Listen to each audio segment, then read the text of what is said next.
Welcome to the Peep Podcast. I'm your host, Nicole Maroc, and on this episode, I have the privilege of interviewing Tiffany Johnson. Let me tell you, she is a ball of positive energy. So much fun to talk to, and man, does she have some cool stories. Even though we barely scratched the surface, I'm sure you'll enjoy the conversation.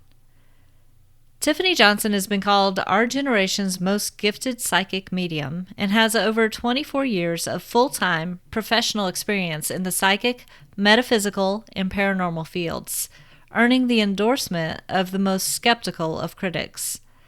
She began her studies with the tarot and was performing readings for friends and family around 12 years of age. Tiffany is board-certified hypnotherapist, a Reiki master, and a certified fairyologist. She has also authored a number of books, including Seeds of Thought, A Comprehensive Guide to the New Age, Picture Yourself Developing Your Own Psychic Abilities, Love and Other Disasters, A Psychic's Guide to Dates, Soulmates, and Relationships, Find Your Happily Ever After, Love and Relationship Advice from a Professional Psychic. Tiffany has been featured on television programs including A&E's Psychic Kids, Children of the Paranormal, TLC's Ghost Intervention, as well as Spook TV Chiller's movie Children of the Grave 2. She can also be heard weekly on a variety of radio shows around the country. Throughout her career, she has expanded her education in Kabbalah, energy, hypnosis, UFOs and aliens, crystals, oils, angels, world religions, and other various topics, including Kung Fu. She's been blessed with the opportunity to work, study, and train with the most experienced people in the spiritual and paranormal communities. As a healer, Tiffany is unlike any other. Her abilities to relieve pain and control both emotional and physical ailments have been well documented. Tiffany is also an ordained minister. She provides a unique style to many various rites of passage, such as marriage, baptism, and commitment ceremonies that adapt and respect all faiths and belief systems. As a certified hypnotherapist, Tiffany specializes in past life regression therapies. Tiffany also uses this tool in her practice to help clients work through and overcome drug addiction, smoking, and weight problems. Tiffany works on a number of missing person cases around the country each year and has brought closure to a number of families who had lost all hope. Her energy is intoxicating and her presence has been described as angelic. Tiffany's psychic readings, group galleries, healing, and lectures are filled with fun, laughter, honesty, tears, love, and spirituality. Let's dive in with Tiffany. Hi, Tiff. Thanks for joining me. How's everything going right now? Splendid. I mean, I'm just freezing my tushy off, the freaking tundra up here in Wisconsin. But other than that, awesome. Yeah, there's a reason I moved away from Minnesota when I did. Honey, you're one of the smart ones. You are welcome to come south anytime. We'd love to have you, I'm sure. Careful what you reveal or what you offer, because bitch may take you up on it. Yeah, I'm serious. Like, it's much nicer down here. We only have maybe 2 weeks of cold weather, so. Define cold, because is it cold? Is it Wisconsin, Minnesota cold, or is it like southern cold where it's like, oh, there's a chill in the air? It's 60 degrees. Oh, brr. I think today's high was 50. So hate you. Yeah. Not even funny. Okay, I'll stop laughing then. It's okay. Nope. Like, you're entitled. Are you there? Yep, I'm here. I was just going to say the same thing to you. What happened? I don't know. This is, why am I having technical issues today? Yeah, because it's me. No, it's all me. Well, techie fail. Tiffany techie fail. Should be will be on my tombstone. Oh, really? So, okay. Oh my God, it's That super me. I'm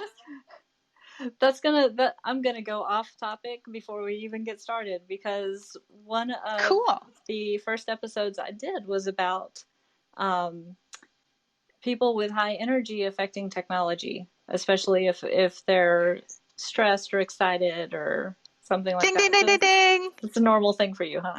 Oh my God. I can make this is, but it's been seen by more than, I can make a K2, like I can hold it to my heart and make a K2 meter go all sorts of lighty blinky. It's a thing. That's amazing. Mm. So And, and people like, they're like, are you wearing an underwire bra? I'm like, that would have nothing to do with anything. But so I've literally been like felt up and examined to make sure that I didn't have like a weird, any, sort of electronic device. I wasn't mic'd or anything. Nope. I can just take that K2 and hold it right to my heart. And it freaking lights up like I'm in the most paranormal location I've ever been in ever. It's me. I am the antenna. wow. So so that being said, do you have a Mm-hmm. lot of problems with like keeping PCs and phones in working order, or does it do like what ours just did, where it just kind of blanks out for a second and comes back? Usually blanks out and comes back. Okay. Thankfully. Thankfully, yeah. Where there's like a minimal reboot time and everything straightens itself out and synapses connect or whatever. I don't know what happens, but whatever. I don't know how Google works either, but I use it. So, Gotcha. Okay. mm-hmm. That's very good to know. So Mm-hmm. if the phone blanks out again, I'll just blame you. It's good. Absolutely. Throw me under that damn bus, honey. I have no problem with it. I do it to myself, so why not you too? Join the party. All right. Mm-hmm. So, um, I've known you virtually for a while, but we never really got to meet in person, and this is really our first conversation. So I'm counting this as finally meeting you, quote unquote. Our Um, virtual mate. Yes, yeah. absolutely. So Mutual admiration society for years on end, for sure. Definitely. seriously, I think we first connected on Facebook or Twitter when I was still living in Minnesota. Mm-hmm. So I it's think been you're a right. while. Yeah. It's been a long time. Long enough for you to, yeah, to develop a little southern drawl, I'm noticing. Well, yeah, now it's going to come out because you pointed it out. But it's so cute. I mean, don't hide it. It's charming as hell. So do Well, it, girl. thank you. Mm-hmm. So I'm gonna start with an easy question you probably get asked all the time. Cool. What age did you first discover that you were quote unquote different? Define different. I'm assuming you mean it in a paranormal psychic-y sense, but Yeah. yeah. Yes. Yeah, not just cursing at a very young age, because that happened too. But irregardless, my back to you. Really, I mean, yeah, but I didn't. Here's the thing: I did not realize it was not something that everyone wasn't experiencing.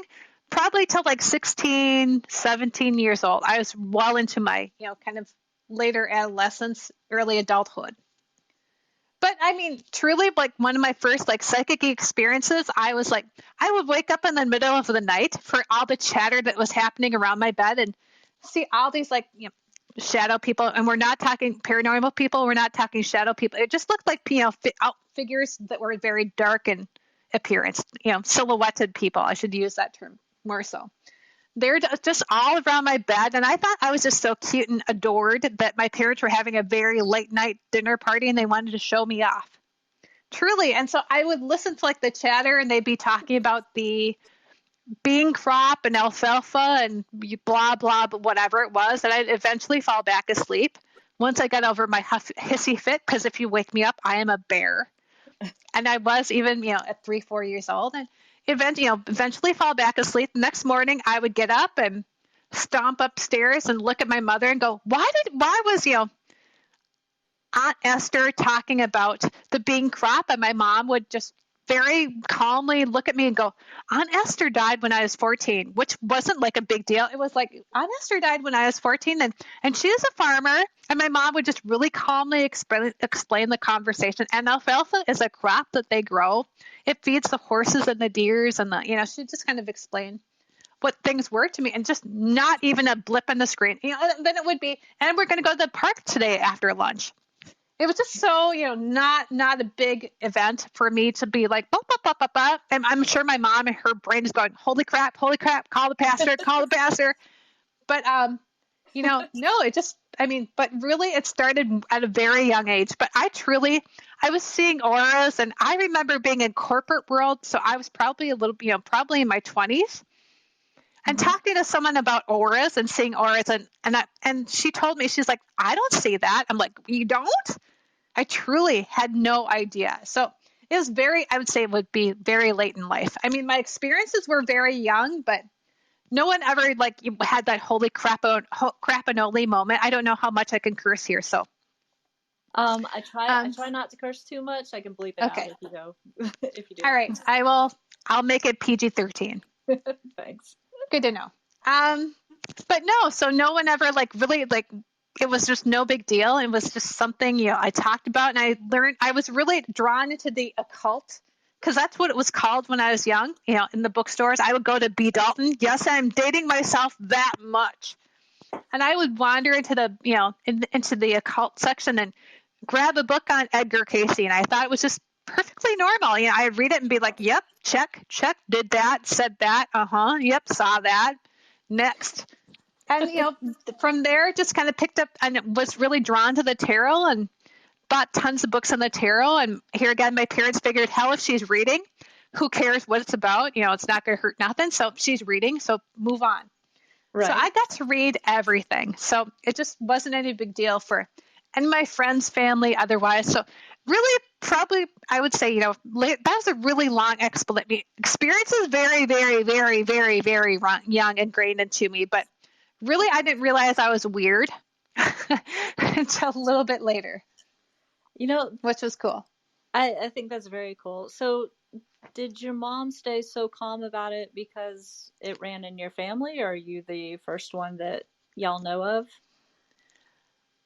See, or y'all just threw me off. I just gave myself a little internal hug. That was just so cute.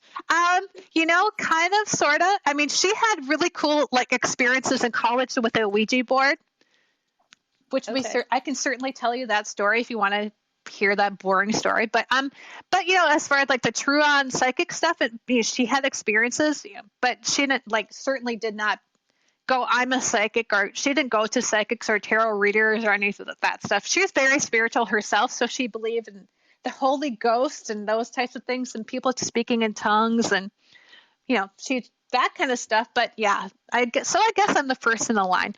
However, I'm so excited to talk about this though. My little niece, my brother's daughter, who is absolutely outstanding. She is just a pistol. I cannot wait. She is going to make my brother lose his hair very young. How old is she? Oh my God, I'm such a bad aunt. I want to say she's 9, 10-ish. Okay. But she's already showing lots and lots of, she's exhibiting, she's pointing people out in pictures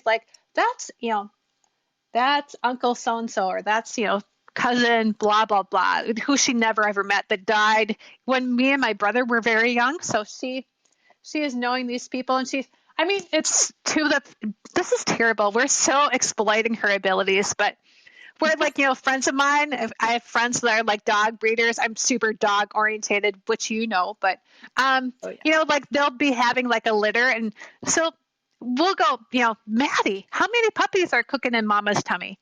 And so she'll predict how many puppies are going to come out. But very nondescript.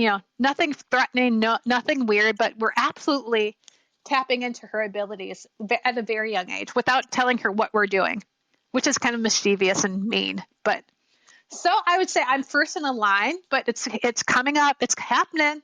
There's other generations behind me. I fully expect Psychic Tiffany will eventually turn into Psychic Madeline. Aw, that's cool. Psychic Maddie. It's going to be so good for her to have her Aunt Tiffany being able the crazy to help chick, her through that. Yeah. And I will be here for her. Yes, guiding her along the way and shoving her one direction that she probably won't want to go. But hey, I've been there, done that. Listen to me, damn it. But no, it will be super fun. So yeah, we're seeing it come up more so in her. So I just think, I think it's going to permeate the family. I was just the icebreaker. Poor I love people. it. Yeah, I I love it love too. it. I do too. And she, like I said, she is like so forthright and such a spitfire, just anything she thinks or gets a vibe on just comes right out of her mouth. So it's super fun. So it's fun to see that kind of stuff affect my sister-in-law and my brother. That's super fun.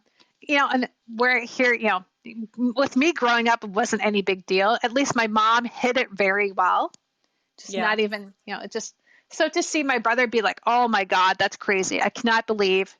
Now we have to talk about, Psychic Tiff, and now we have to talk about Psychic Matic too. It's like, yep, get ready.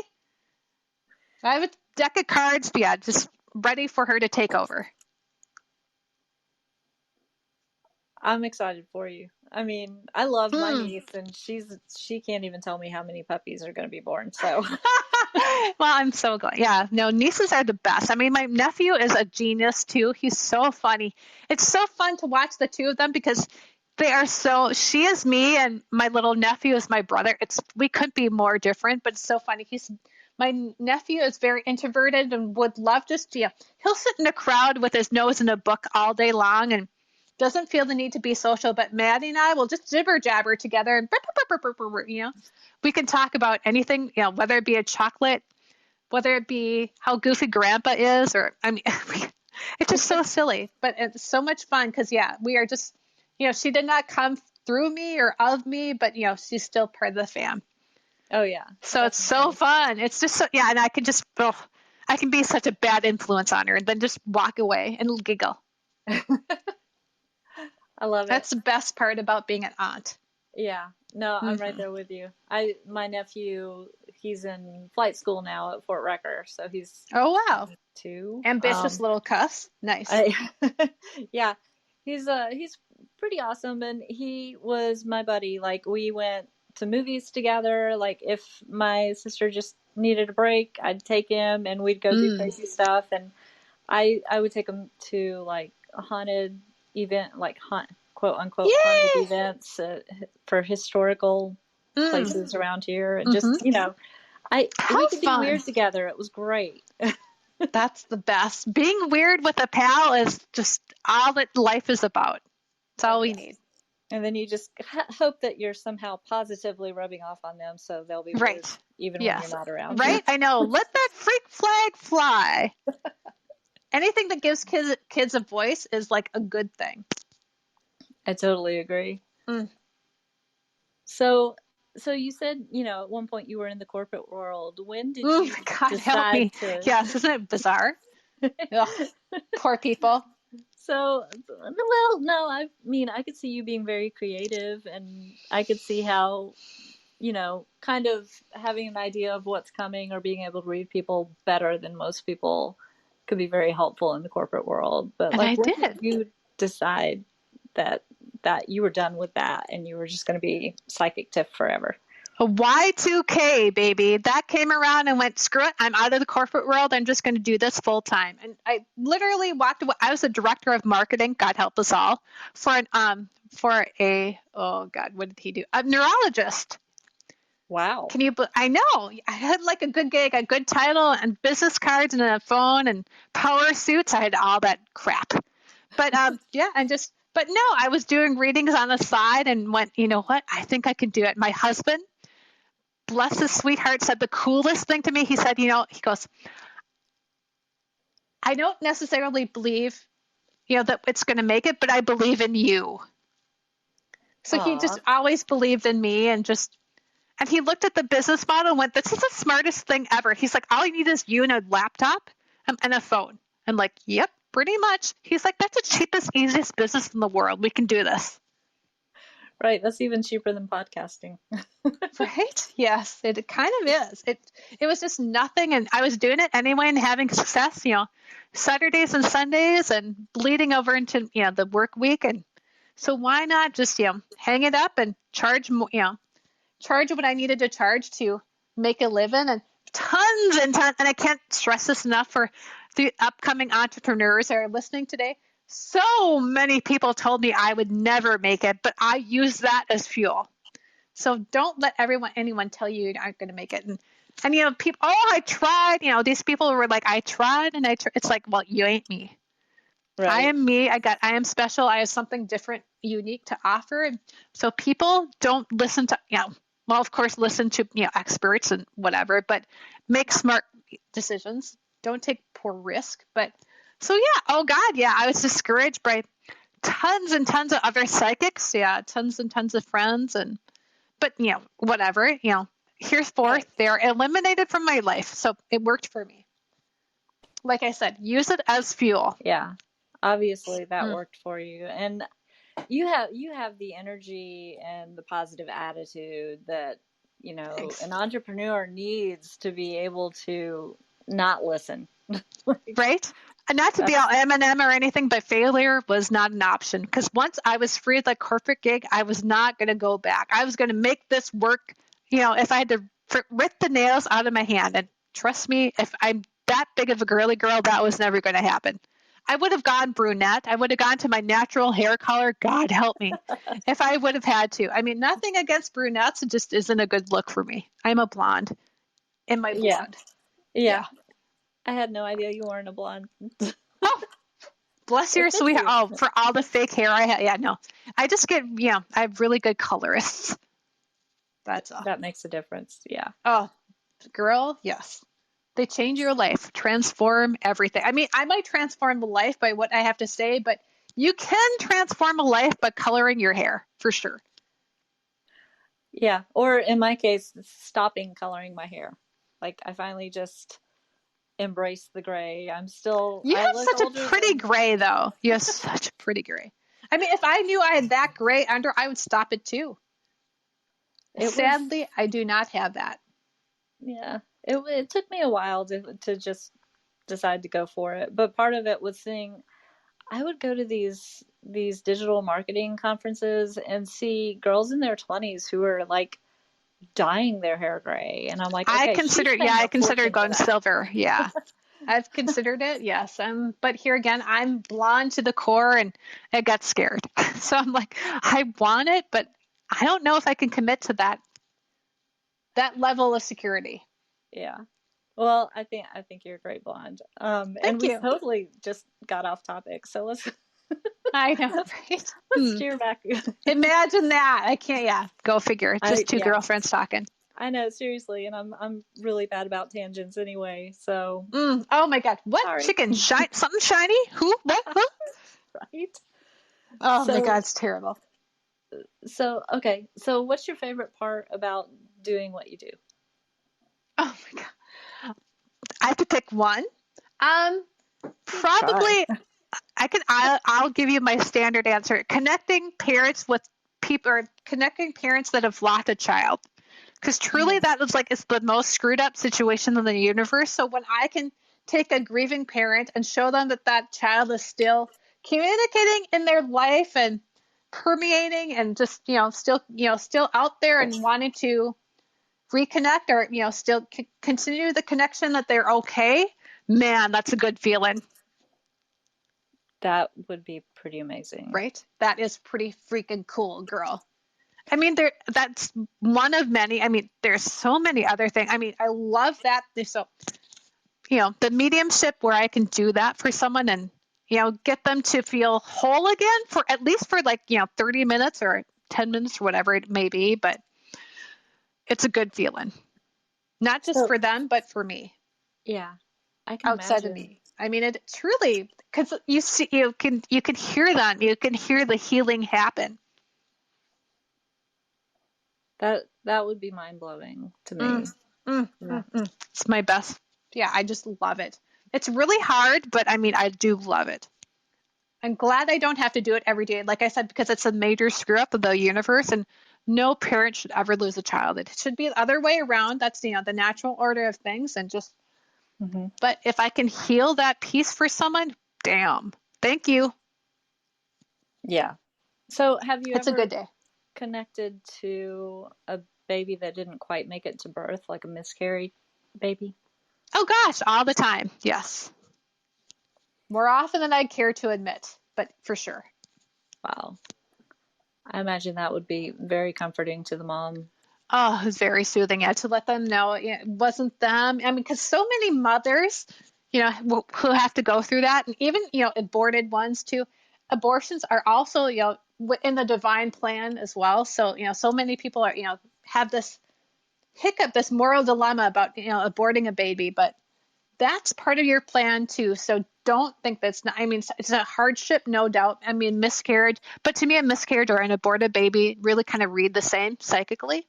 Mm-hmm. So, oh, absolutely. So I can confirm, it was a girl or a boy, or that there is something, often, I hate to say wrong, but I mean that in a biological sense with the baby. So the baby wouldn't have been fruitful, even if it would have been born, it would have been a Right. stillbirth. There would have been some other complication. So it's great to be able to peel that piece too. So okay, so that's your favorite part. I'll let you pick a couple Mm. of second favorites if you want. Oh, boy. Animal communication definitely is right up there. Here again, if you guys didn't catch this earlier, I'm such a stupid, it's not stupid. I'm such a dog person. I'm like, I have a problem. Oh my God. I mean, seriously, dogs. But yeah, animal communication and me being able to tell a person where their pet is, like if they've lost a pet, what their favorite treat is, snack, their toy. I mean, all sorts of stuff. And this is a big one too. For rescues, what was their history? Oh What yeah, happened? Why do they have a phobia of fill in a blank? So that's pretty stinking cool. I love that too. that is really cool. I'm gonna have to get Hmm. you to talk to my cat and tell her to stop scratching my furniture. I'm That's a just can kidding. do. No prob. You're not kidding, but that's troublesome. No, that's super fun. And for the third, I have to go past talking to someone and connecting to a past life, because that connects so many dots for people, why they have the hiccups, the issues, the anxieties that they do. Oh my gosh, in this day and age when anxiety is so crazy prevalent, PTSD reigns supreme.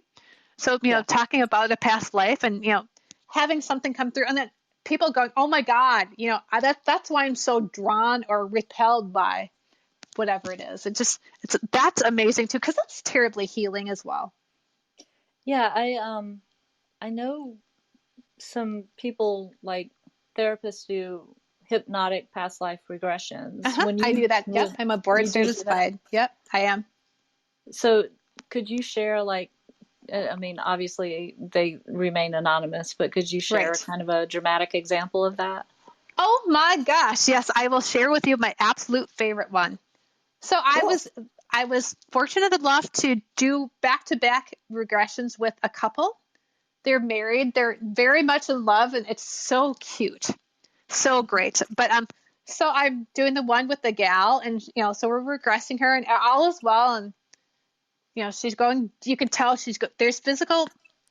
I hate to use the word symptoms, but there's physical evidence of when someone's deeply in hypnosis. You'll flush, you'll tear, you'll do certain things. It's really cool. But anywho, my point is she was very clearly deeply in hypnosis. And so I, bring her out and we're talking and we're, talking about what she's wearing and what she was seeing and who she was with. And so cool. Just this deep, deep, love that she had that she was connecting with. And so, we get all this detail, like I said, down to, the material of her dress, the color of her dress, and, what this other person was wearing and the village that she was in. I mean, it was unbelievable to the year. The year, I mean, she was nailing every detail you could possibly think about. Her, her family, her siblings, her children. It was amazing. So then, I mean, oh my God, it just chokes me up thinking about it. So then, so, she goes out into a whole different room, literally, because this is how anal I am, but I am a paranormal investigator. So I try to keep things kind of sciencey when I can. So I bring her hubby into the room and we regress him and he's going deep as well. You can see what's happening and bring him out and we're talking and it was the coolest thing. So he's talking about his experience and what he saw, the year, what he was wearing, the village, who he was, seeing. And everything he was saying was exactly her. It was like he just mirrored her her regression to a T, like how he in love he was with this person, and what she was wearing and why they couldn't be together, and the children. Oh my God, it was just amazing. It was just to the T, and I'm like in my head, I'm like losing my crap. I am just like going, oh my God, oh my God, oh my God, and so of course, like my head is exploding all over the place, and I just like can't wait to get her. Like I'm sorry, really try not to use their names, even though they have told me I can because it was such an inspiring experience. But so of course, I'm like, gathering all the information, losing my crap about, what he's telling me, going, oh my God. So, he shares everything he can. And of course we go get her. I'm like, all right, the three of us, we're all going to coffee together right now.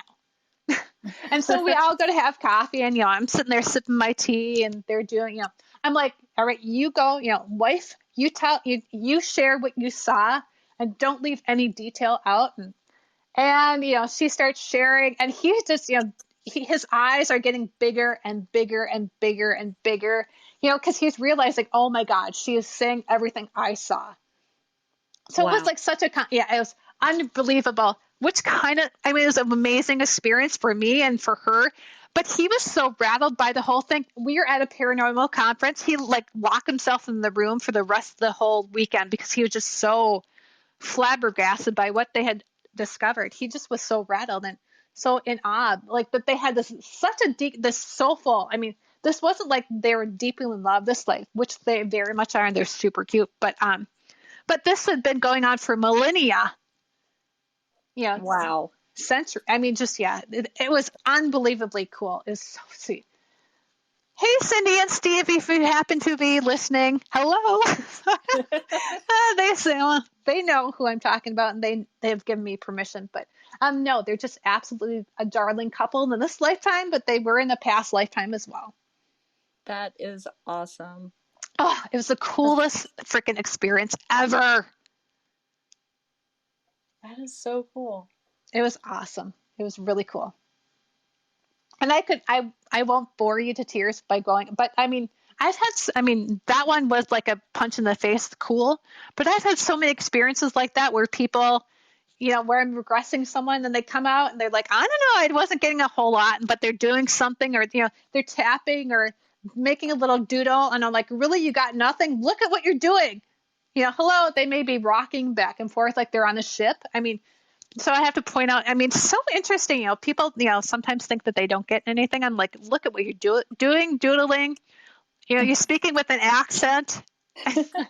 It's so fun. Oh yeah. So no, past life regression is super cool. I highly recommend it. Do it. Even if like you get one of those tapes and go into like a deep meditation, just as good as anything else, do it that way. So if you did it that way, would the person doing it remember everything, or do they? They do. That's you set that intention right from the get-go. Huh. Very cool. And when I do regression, I also I always put this into my hypnosis. Not only are you going to remember what you got now, but more and more is going to come forward. So, the memories are going to keep flowing. We open the valve, if you will. Nothing spooky or scary, but just, things that can help you and benefit you in the long term. So things will keep coming in. And I get emails, 3 years down the road where people are like, oh my God, I'm still getting stuff. Can you turn it off? But it's amazing. I have a cool gig. Yeah, it sounds like it. Like I am a lucky girl. I mean, so many ways. No 2 days are the same. And you're helping people in all sorts of ways. That's fantastic. Healing happens on so many damn levels. Oh, Nick, we think about like healing when we go to a doctor, a massage therapist, a psychologist, a psychiatrist, or whatever. But there's so many different ways to heal. It's people kind of limit themselves and think, I need to go get a medication. I need to go, smell an oil, which is, a beautiful thing too. And all good. But there's so many different ways to heal. It's awesome. And I've been told a million times, and I love hearing it every single time, is I couldn't get into my therapist, so I called you. Cool. Oh, wow. I love that. And not to disparage any shrink by any stretch. I'm by no means do I have that kind of education, but I've heard that so many times. I should get it on a damn t-shirt and wear it around. At least a tattoo or something. Right. T-shirt's probably safer, but Probably. Well, I've tattooed dumber things on me, so why not? okay, I'm not going to go down that road. I know. I'm like, I'm opening a door that I probably don't want to walk through. We'll save that for next time. Okay. Fair enough. So you have written 4 books, and I have one of them. I have Picture Yourself Developing Your Psychic Abilities. Mm-hmm. And I am wondering how you chose your themes for each book. Like, did they come to you intuitively, or was it something that, was just a theme that kept popping up? Like, what made you choose those particular subjects? Usually it really comes from my clientele, what I see a need for and what people ask most of me. So therefore I should share it with everyone, shouldn't I? Mean, I would love to say it was all divinely inspired by me, but nope. It really, where I go is usually where my clients lead me by the nose. That makes sense. Well, I'm a logical, reasonable person for the most part. Not all the time, but my husband would tell you probably different, but 90%, I'm pretty good. I believe you. Okay, thanks. So, I mean, really, if your clients are asking you for the same information over and over, then it makes sense to write a book about that information. And that's exactly what I did. Yes. Yeah. Except I'll kind of take it back. The first book I wrote called Seeds of Thought, which is really just like a Cliff Notes. I'm dating myself again by saying that we know what Cliff Notes are, but it's a Cliff Notes version of like tons of metaphysical topics. And I literally was like vacuuming, and all of a sudden Spirit said to me, write a book. And I stopped the vacuum, looked up to the heavens and went, you got to be effing kidding me. Nope. And I'm like, you got to make it easy on me then. And then I heard it's already written. Go to your classes. And I didn't even truly. And I'm like, oh my God, I was teaching a lot of classes at the time. And so what I did is I took all my notes from like my classes and essentially compiled a book with them. And just went, duh, I mean, there it is. And bam, published. There's the first book. It was just that easy for me. Yep. So I had a little bit of rewriting to do, but it kind of was already there. And I didn't even think about it. So that actually leads me to another question that was a listener question.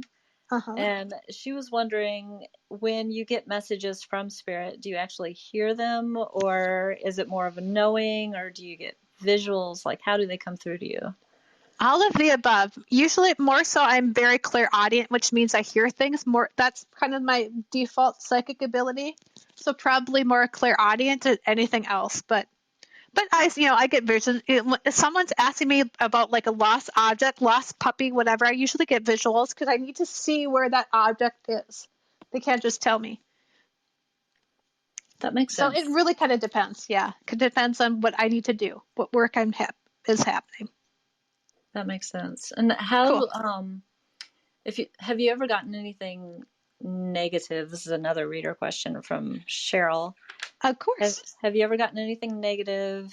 And if so, how do you deal with it? Do you tell the client, or do you kind of dance around it? First of all, what up, Cheryl? Nice to hear from you. But no, of course I have. I mean, life has, the good, the bad, and the ugly. So, and this is how I deal with it. And this is truly true. I pretend every client, I'm talking to my mom. How would I say this to my mother? And if I use that kind of as my buffer, everyone talks to their mom all schmoopykins and softer. And so that's how I deliver, so I'm like, I'm not too angry. I just, I put this, there's always a sugar coating to everything. You can find it. You can. I promise. Even if it's, I'm going to tell another story. I have a story for freaking everything, Nicole. You're going to regret having me on. But no, I love stories. A client of mine who I absolutely adore, and she's still a client, so I didn't scare her off by this. She sadly had her boy, because I think I don't think they're quite engaged yet, but but they were living together. Her living in sin friend, we'll call him that, but he had sleep apnea. And so she often, would hear him going into a bad breathing pattern and wake him up before, like he would seize up and not breathe. And of course, what happens is she goes out of town one day, and what happened is he rolled over and sleep apnea kicked in, and sadly he passed in the sleep. And she did ask me, she's like, if I would have been there, would he not have passed? And I, of course, had to tell her, yes, that was, had you been there, he would have lived. And, tough stuff, but, we work through it, and we talk about it, and we cry together, and then we connect with him. We make sure that, he has no regrets, no hard feelings, and we make it okay, as okay as we can, So yeah, that's a really good example of really tough information that had to come through. But she had to be told the truth. I mean, my gosh, I would be doing a disservice if I didn't tell her, honest to God, what I was getting. Right. I can appreciate that. I'm a terrible liar, so I just I suck. I'm horrible, but I was raised by my grandfather, who always said, if you always tell the truth, you never have to remember what you said. Yeah, right. Exactly.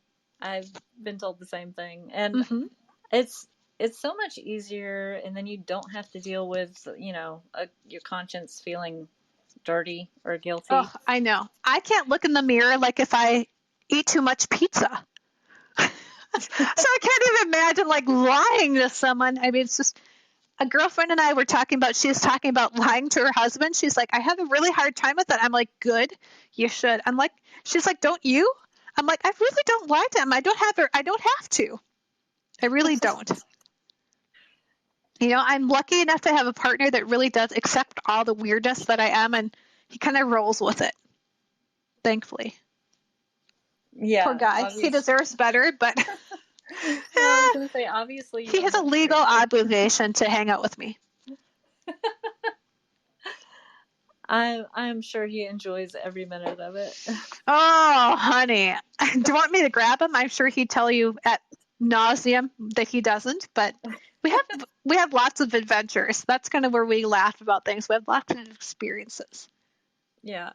Well, as long as you've got somebody to share those adventures with, that's what's important.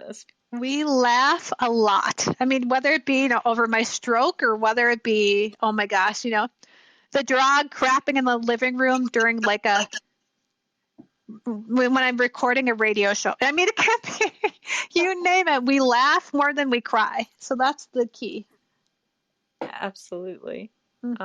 Yeah, I'm lucky enough to have an awesome guy who puts up with me talking about all this stuff, and he may not 100% understand where I'm coming from, but he's like, so how was your day? Okay. Or, how's the podcast going? Nod and smile. Nod and smile. Yep, exactly. If you're asking, you're engaging.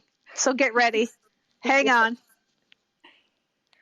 So I have another listener question. Ooh. And this is another one from Maddie. She said when she and her husband saw a psychic, they were surprised that she brought God up a lot. And she wants to know if that's part of your messages, and what would you describe a psychic's relationship to God? How would you describe it? Oh, wow. I don't know how. I mean, everyone's different. That's kind of heavy, but good question, Maddie. Good one. That throws me a curveball. Do I bring up God a lot? I mean, I would say I bring up spirit all the time. Spirit guides more so than God, but I believe in the divine. And, when I say spirit, I certainly mean God. To me, it's the same. What was the other part of the question? Or, I mean, there's it's a layered onion in there, but how would you describe a psychic's relationship to God? I mean, I could only speak for myself. I wouldn't, dare to speak for, every psychic ever, but I think that we're just, kind of the comic relief. We're comedians kind of give the message, but, in a different, unique perspective. That's what psychics do with the God message. That makes sense. Okay, cool. So do you have, LJ wants to know, how do you organize the information that's conveyed to you in an understandable manner? So do you ever have things come across garbled, or do you All the have a hard time time. Oh my gosh. Hell yeah, all the time. But it just, take a breath, just like you do kind of in normal working day life and the physical realm, but with any sort of muggle. But you just kind of take a moment and go, and ask clarification questions and go, what? I'm one to push your envelope spiritually and go, I do not at all understand what you're trying to freaking show me. So I'll push the envelope and go, you need to speak louder, show me something different, or put it into my language, put it into Tiffany's. How do you prepare for a reading? Like, do you have rituals that you do every day, or do you have something that you do a few minutes before you do a reading, or how do you do that? I really, I go into a meditative state and I do a clearing, and I clear my body, I clear my mind. This is what I say, and I clear my soul. I say everything twice for some reason. It was what was taught to me by one of my mentors 100 years ago. I still kind of do that. So just by saying that, I can feel my chakras align just by saying that. And just because I've been doing it for so long, my body and my spirit knows what to do. So go into a little bit of a meditation and clear myself, just so I can be a complete and utter receptor for whatever it is that I need to hear or see or do. So that leads me to another question. Do you have to tune in to get information, or is it kind of always on and you have to tune it out?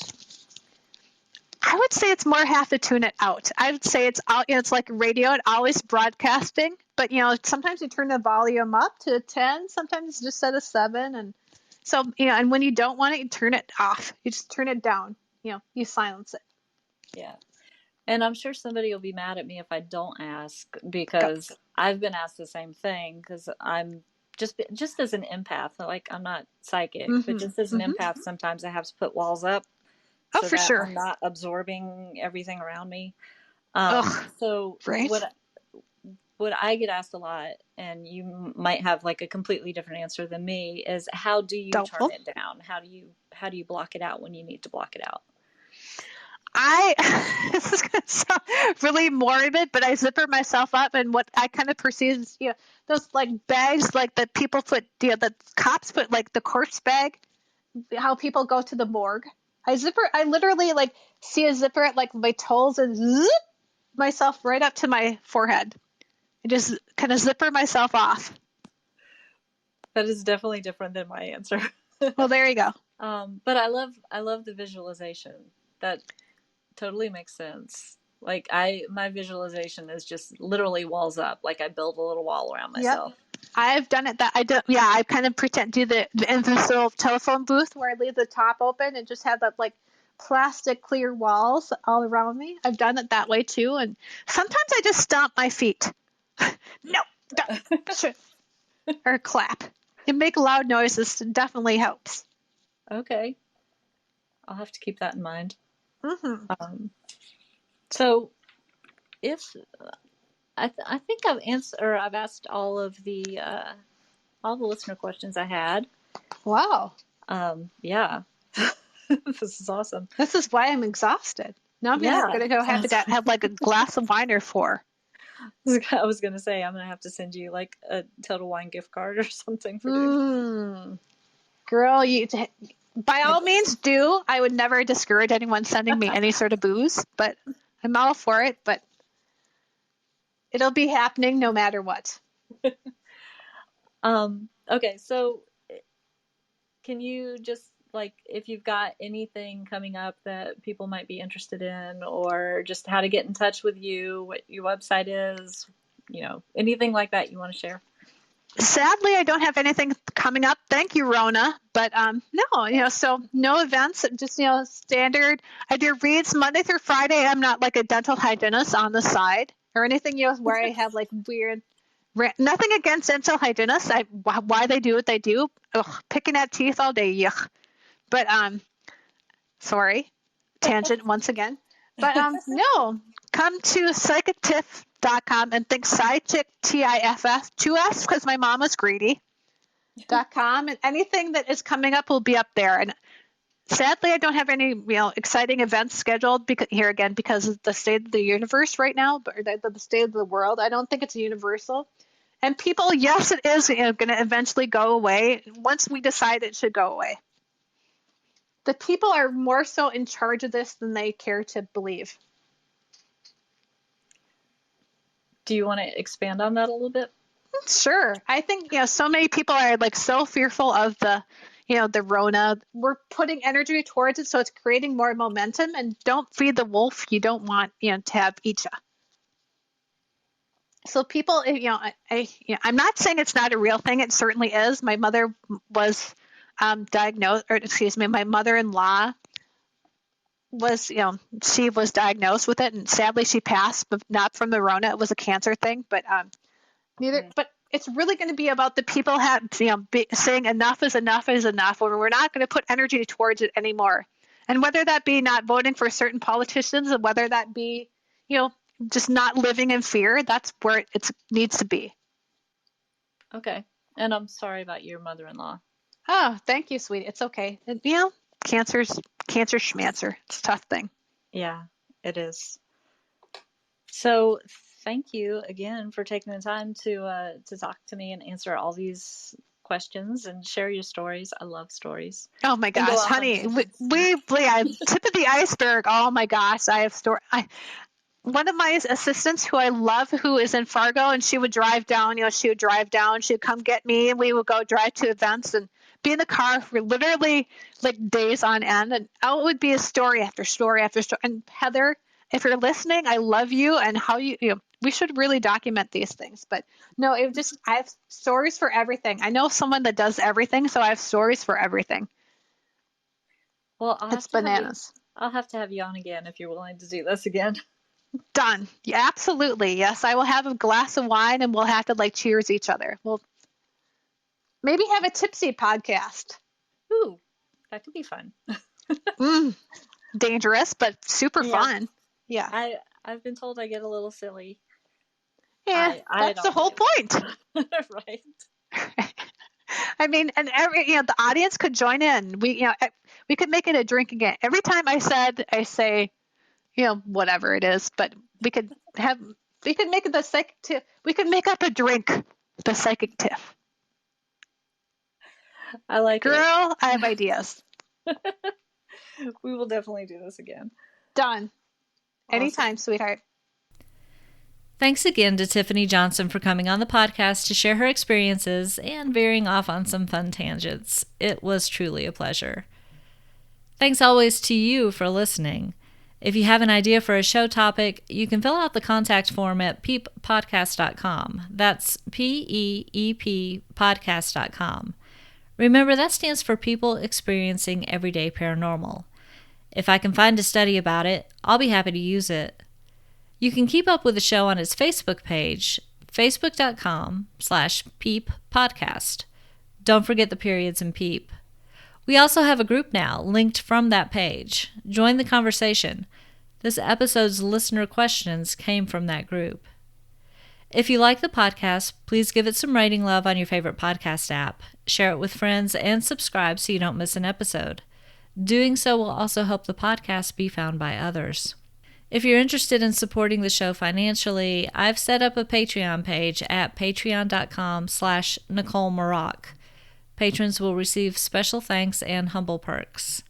You can also shop for t-shirts and other merchandise at tpublic.com/user/peep-podcast. No matter how you support the show, listening, telling others about it, Patreon, or sporting a tee, I really just appreciate you being here. Thanks again for listening. Stay safe and be well.